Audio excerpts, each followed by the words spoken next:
Illuminati dan rencana pembangunan kuil Sulaiman. Adakah Al-Masih yang mereka tunggu selama ini akan segera datang? Assalamualaikum warahmatullahi wabarakatuh, Sobat Newbie TV dimanapun saat ini Anda berada. Kali ini Newbie TV akan membahas tentang isu sebuah organisasi rahasia yang diklaim berencana membangun kembali kuil Sulaiman di tanah Yerusalem.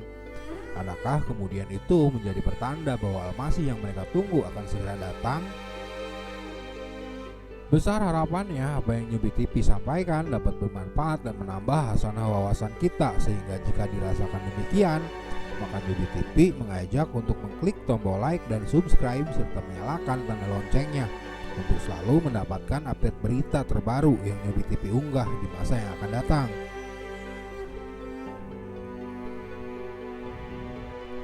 Sobat Newbie TV, kita kemudian akrab dengan sejarah kelompok tentara pengawal kota suci atau pengawal bait suci Haikal Sulaiman. Tentara ini yang didirikan tahun 1119 dan berakhir pada tahun 1312 sempat menjadi pengawal kota suci untuk mengamankan para peziarah yang datang ke kota suci Yerusalem pasca kota itu direbut dari tangan kaum muslimin. Dalam perkembangannya, tentara Knight Templar ini menjadi sebuah organisasi terkaya dan adidaya serta mengalami peningkatan pesat dalam jumlah keanggotaan. Para ksatria Knight Templar yang terbilang tentara-tentara tempur yang cakap itu setelah mengalami penambahan jumlah keanggotaan, maka 90% dari anggotanya yang bukan petarung kemudian dikuasakan untuk mengurus pengelolaan ekonomi raksasa serta mengembangkan teknik-teknik keuangan yang inovatif yang menjadi cikal bakal sistem perbankan, membina jaringan sendiri yang terdiri atas hampir 1000 markas dan benteng di seluruh Eropa dan tanah suci, serta boleh dikata membentuk badan usaha multinasional yang pertama di dunia. Sobat Newbie TV, kemudian kita mengenal sebuah rumor yang berkembang bahwa keberadaannya mereka di tanah suci telah menjadikan para prajurit Templar tersebut beralih menjadi penyembah setan dan sering melakukan ritual penyembahan terhadap setan, sehingga pasca ditaklukkannya kembali kota suci oleh umat Islam, para ksatria Templar yang kembali ke Eropa menimbulkan desas-desus dan sakwa sangka dari masyarakat di sekitar mereka. Sehingga situasi itu kemudian disinyalir dimanfaatkan oleh Raja Prancis Felipe keempat yang disinyalir pula terlilit hutang pada organisasi ini untuk menangkapi mereka dan menyiksa mereka serta memaksa mereka untuk membuat pengakuan palsu. Lalu kemudian mereka dibakar hidup-hidup dengan tuduhan sebagai penyihir. Lalu kemudian atas tekanan Raja Felipe, Paul Clemens kelima membubarkan organisasi ini pada tahun 1312.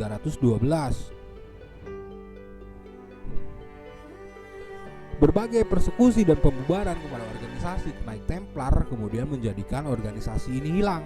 Tetapi banyak teori kemudian yang menyebut bahwa organisasi Knight Templar menurunkan organisasi lain, yaitu Freemason, sebagai organisasi baru yang dibentuk oleh sisa-sisa prajurit Knight Templar yang menyelamatkan diri ke Skotlandia pada abad ke-14 dan membantu Raja Raibert Bruce meraih kemenangan dalam pertempuran di Bannockburn.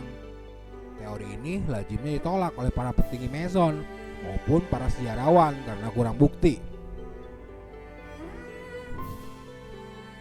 Freemasonry adalah sebuah organisasi persaudaraan yang asal-usulnya tidak jelas. Antara akhir abad ke-16 hingga awal abad ke-17, Freemasonry ini ada dalam beragam bentuk di seluruh dunia dengan jumlah anggota diperkirakan sekitar 6 juta orang, termasuk 150.000 orang di bawah yurisdiksi Loji Besar Skotlandia dan Loji Besar Irlandia.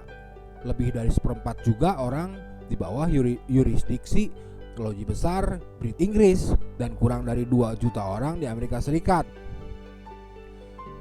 Freemasonry kemudian merupakan organisasi yang tertutup dan ketat dalam penerimaan anggota barunya. Organisasi ini bukan merupakan organisasi agama dan tidak berdasarkan pada teologi apapun. Tujuan utamanya adalah membangun persaudaraan dan pengertian bersama akan kebersamaan berpikir dengan standar moral yang tinggi. Freemasonry sendiri adalah simbolisasi dari pengertian pekerja keras yang mempunyai kebebasan berpikir. Kata Mason berasal dari bahasa Prancis, Macon, yang artinya tukang batu. Sekalipun organisasi ini merupakan organisasi hanya bagi kaum laki-laki, namun kini banyak pula kelompok Freemasonry wanita. Hingga kini Freemasonry tetap menjaga tradisi ritual yang merupakan simbol bahwa setiap anggota adalah pekerja bangunan Macon, yang dapat disimbolkan sebagai batu bata yang harus disusun menjadi sebuah bangunan kuil. Simbol kuil yang digunakan oleh Freemasonry adalah Bait Salomo atau kuil Sulaiman sebagai simbolik kerja manusia dalam membangun kehidupan masyarakat yang majemuk, yang permasalahannya tak pernah selesai. Kemudian kita juga mengenal Illuminati yang dalam bentuk pluralnya yang berasal dari bahasa Latin yaitu Illuminatus atau tercerahkan adalah nama yang diberikan kepada beberapa kelompok baik yang nyata secara historis maupun fiktif. Secara historis, nama itu merujuk kepada Illuminati Bavaria, sebuah kelompok rahasia pada zaman Renaissance atau pencerahan yang didirikan pada tanggal 1 Mei tahun 1776.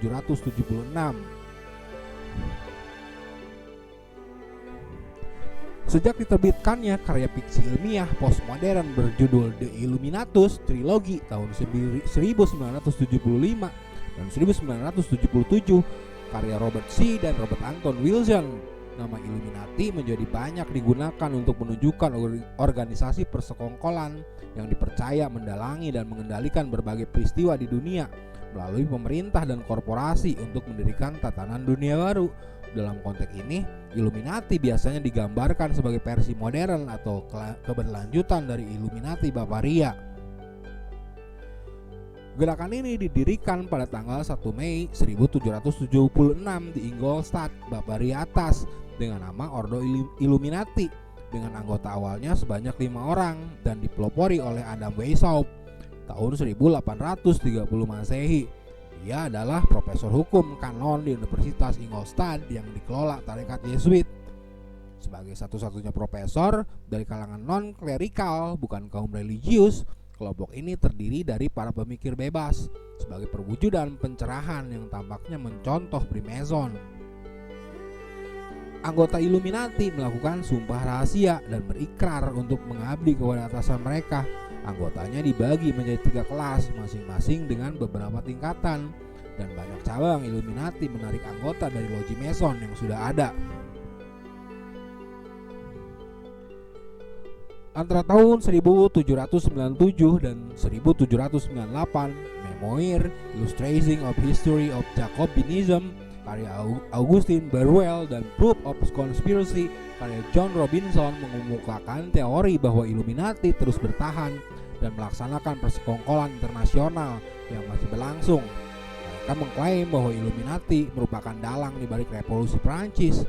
Kedua buku itu sangat populer, terus dicetak ulang dan dikutip banyak buku lainnya, misalnya The Proof of the Real Existence and the Dangerous of Tendency of Illuminism karya pendeta Seth Passion yang diterbitkan pada tahun 1802.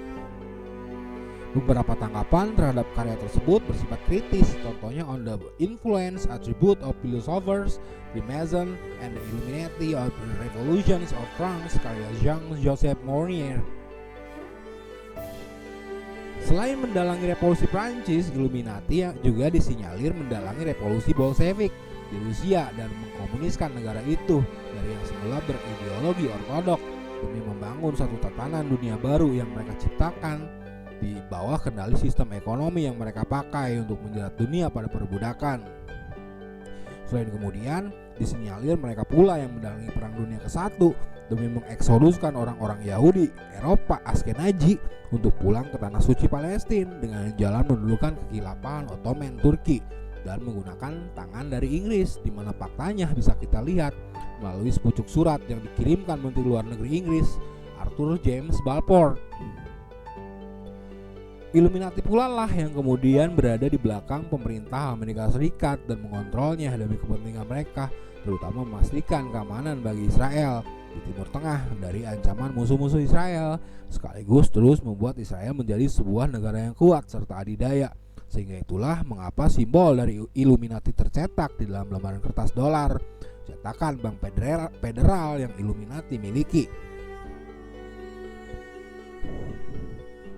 Dari kesemua asumsi-asumsi di atas, kemudian kita bisa menarik sebuah alur bahwa ada sekelompok organisasi rahasia yang tanpa memiliki patokan teologi apapun dan tanpa keyakinan atas teologi manapun, bahkan cenderung sekuler, sedang melakukan sesuatu demi Israel, mengembalikan mereka ke tanah suci, menjadikan mereka negara yang berdaulat, melindunginya dari ancaman musuh Israel, serta perlahan membuatnya menjadi negara besar dan kuat.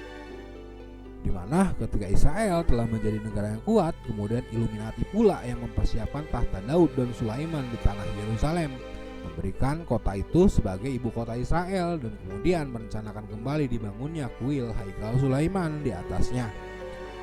Sebuah upaya yang sangat serupa dengan apa yang diyakini oleh Israel tentang kehadiran Sang Al-Masih yang terjanji, dan kedatangannya sudah mereka tunggu beribu-ribu tahun lamanya, di mana lembu merah sebagai syarat penyambutan kehadirannya pun sudah dipersiapkan dengan sedemikian rupa. Tetapi kemudian seharusnya Sang Al-Masih itu adalah merupakan utusan dari Tuhan, seorang yang seharusnya justru menuntun manusia kepada kebenaran janji Tuhan, seorang yang terpilih yang menunjukkan jalan menuju kemuliaan Tuhan. Namun adalah kemudian aneh ketika mereka yang berupaya mewujudkan janji Tuhan atas bangsa Israel itu ternyata bukan penyembah dari Tuhan, bahkan tidak mempercayai keberadaan Tuhan. Lalu apakah benar dia adalah Sang Al-Masih yang diutus oleh Tuhan? Adakah mereka benar-benar sedang berupaya menjadi Al-Masih bagi Israel? Atau bagaimana bisa kemudian seharusnya merupakan tugas bagi Al-Masih sesuai yang dijanjikan itu, mereka yang melakukannya? Adakah kemudian ketika dia berhasil melakukannya, dia akan mengaku sebagai Mesias itu? Namun setelah diakui, tetapi kemudian dia tidak akan mengajak menuju kemuliaan Tuhan, bahkan menolak keberadaan Tuhan, atau bahkan dia sendiri yang akan mengaku sebagai Tuhan. Wallahu a'lam bishawab. Terima kasih sudah menonton. Assalamualaikum warahmatullahi wabarakatuh.